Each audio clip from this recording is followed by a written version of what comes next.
So next we're going to look at the post. Um, so creating the schema for the post, and typing code already has a structure for how the post work. So we're going to use this as a basis for creating post, and mostly and for post. If you create a schema for post, definitely you can create a schema for put and delete as well. And for when making a post request or sending requests to the server for React Query, you use the mutations, since mutations deals with actually changing data or something. We are actually changing something, making an input or adding something or removing something. While the queries is simply to get data. So once we have these, both of these, this understanding. Once we have this understanding, we can simply quickly just add a schema. We already have the baseline of the get, so we can just use the structure of the get to create the schema for the post or how posts should be like. Okay, so if for post, so let's write the schema for post.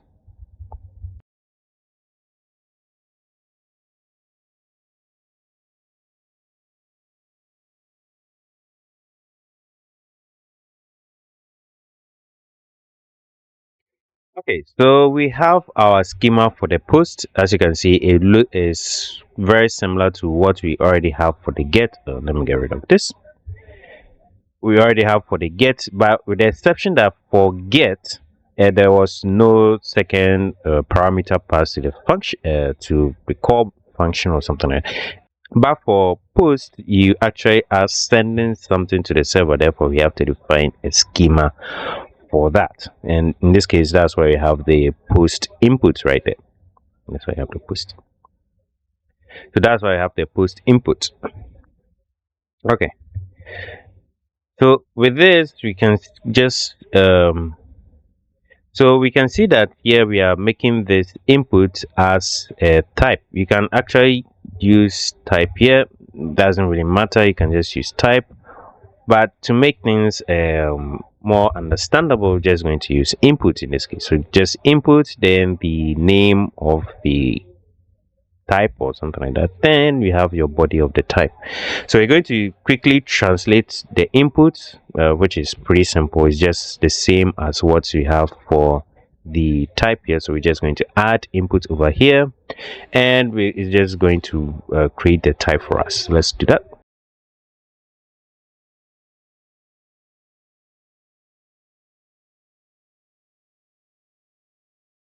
And we have that. So it will create our type for us. Next, we want to look at the schema, translate the schema definition of a post to the query, to the hook for us.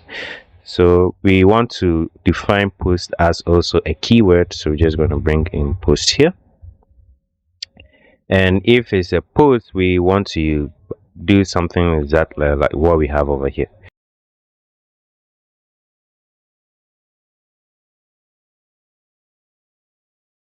Now this time name is this from the add post all the way to the first comma, because the text over here is separated by spaces all the way from here, separated by spaces. So we know that for post request is going to follow the format of the keyword first, then we have the name plus the route. In this case, be the route, and the input. This the input with its or the bracket and the colon. Then finally we have the response. So so we have. So let's do this. So first one will be the keyword, which we can ignore safely. The next one is the name and route. Let's call this name and route to give us much clearer understanding. Next, we have the input, and we have the input. Then finally, we have the result or the response. So we have the input. Then we finally we have the result or the response. Let's call it response in this case. So let us break down the name and routes to its name, and then routes, then inputs to be to only get the input itself. Then we have the response part of it.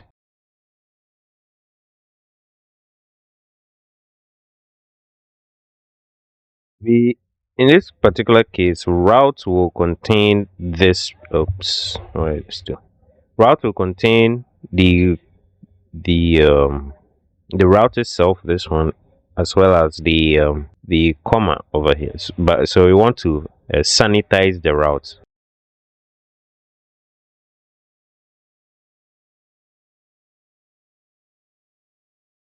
Let's go back. So we've sanitized the routes. We have the name, which will be only this. So we have the sanitized route, which will only be this. Now we need to get the input. The input should we need, which is pretty simple. All we need to do is just sanitize that. So we get the input to sanitize it, and finally we get the response.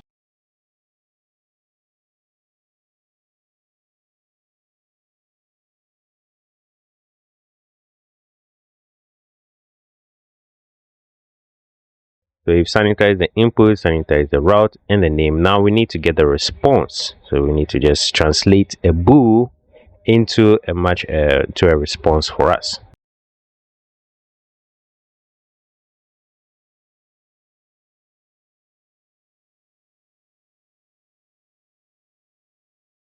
Now to get the value type,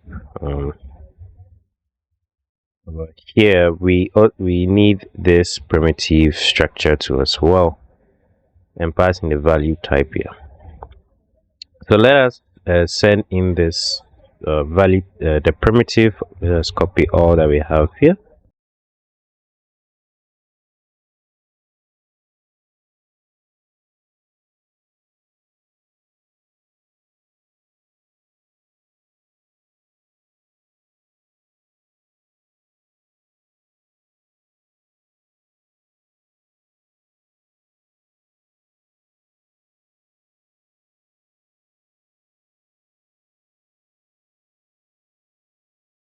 Once we have our type here, which should be a string, right?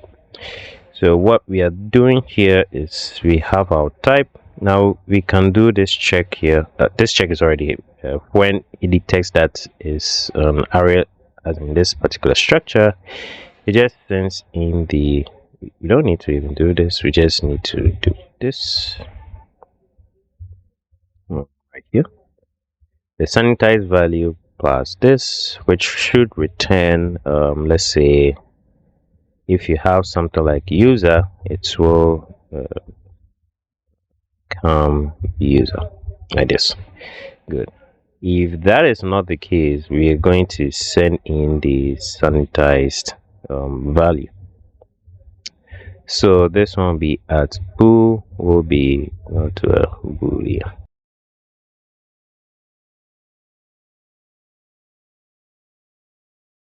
The name, the sanitized routes, the sanitized input, and the response.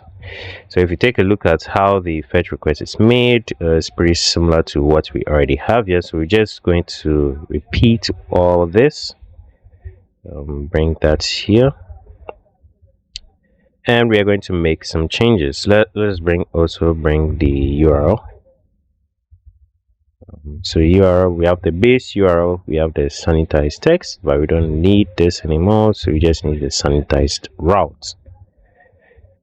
Okay, so we have the URL, the we have our response here,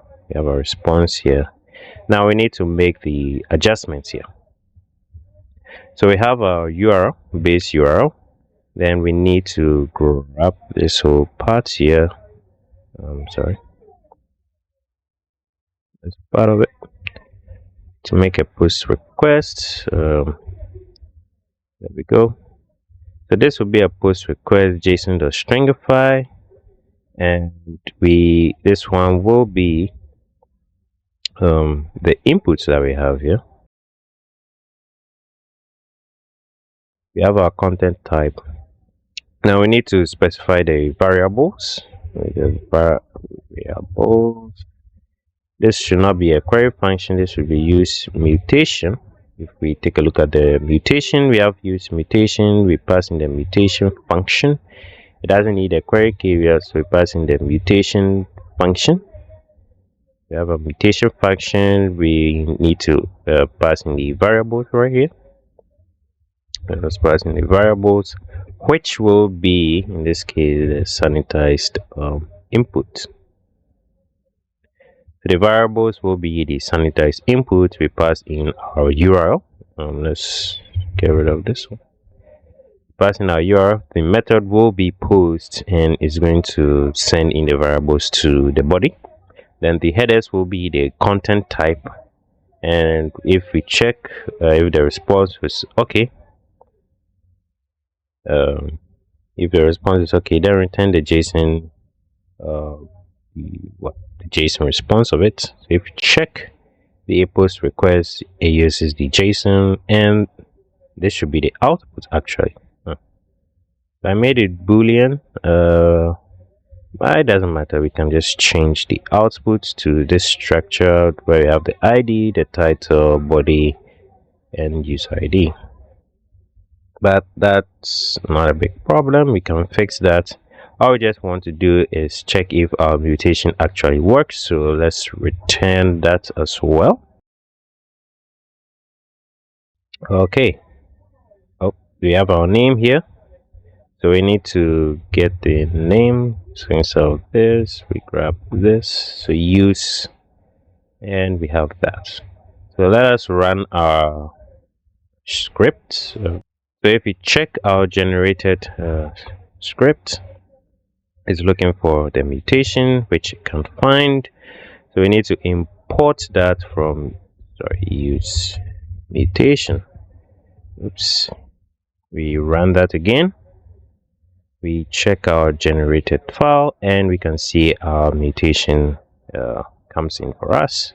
So I have our use mutation, use at post, and we can use that anywhere throughout our application. Get our variables, our post input, and the response. So now we can just change this response to this structure.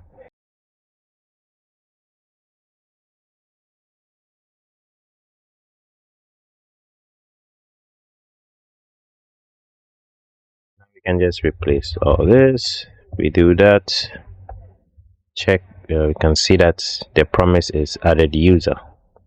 So if we check the schema, is the generated file. Let us not open it over there. Let us open it here, and we can see our promise added user. Great. So that's the post.